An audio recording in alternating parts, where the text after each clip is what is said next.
All right, let's jump right into this explainer. Today, we're unpacking a radically different worldview derived directly from our source texts.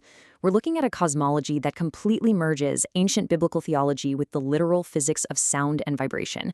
It's a perspective that directly challenges pretty much everything mainstream science tells us about the universe we live in.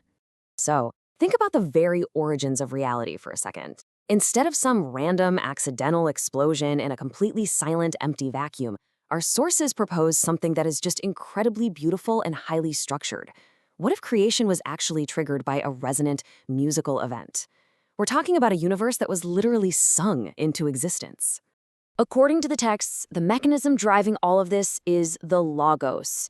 Now, this means the word isn't just a communicative sound like you and I talking, it's an ontologically generative decree. It actually constitutes reality.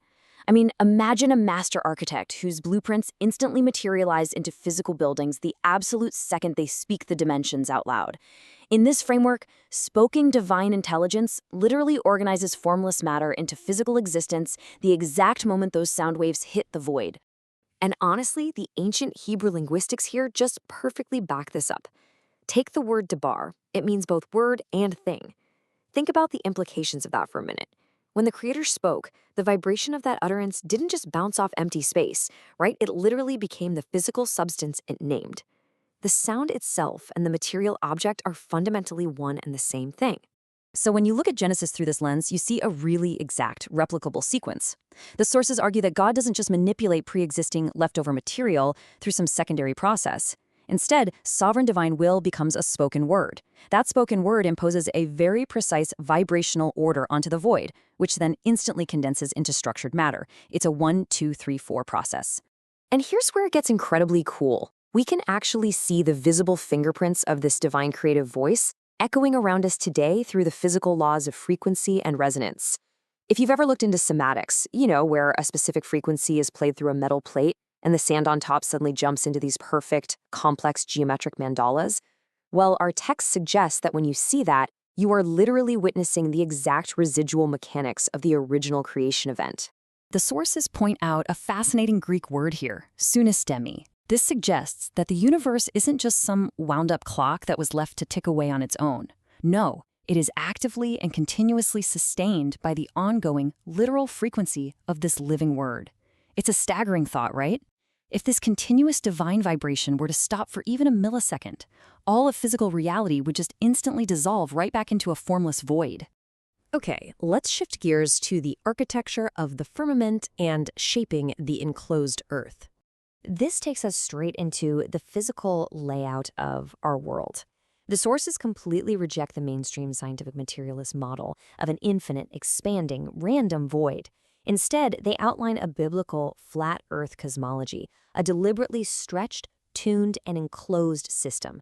It's described much more like a carefully calibrated musical instrument or a pitched tent securely fastened over the Earth.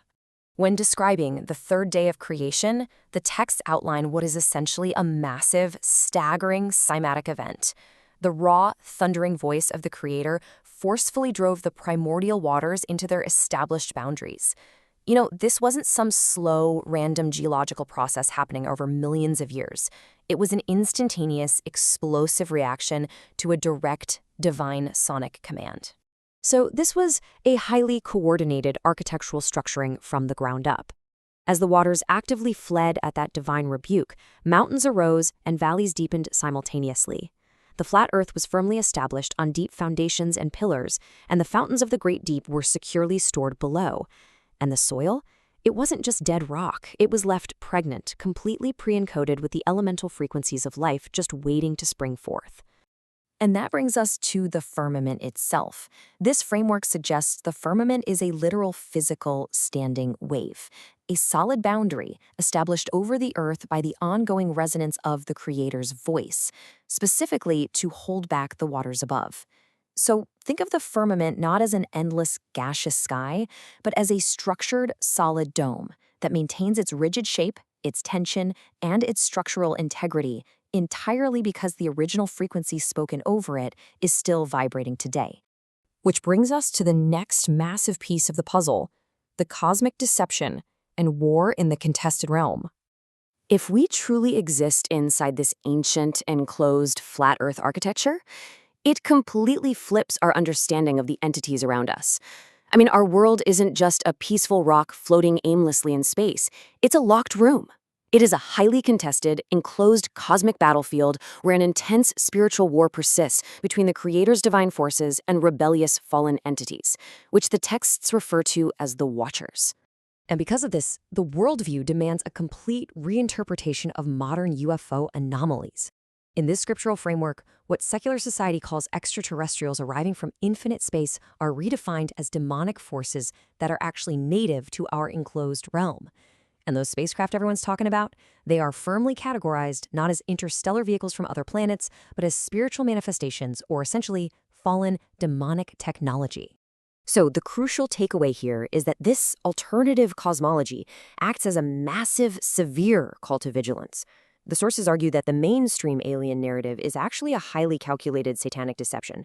It's designed specifically to blind humanity to the reality of our enclosed firmament and prepare the masses for a modern-day return, a final Nephilim-style incursion right here in our contested realm.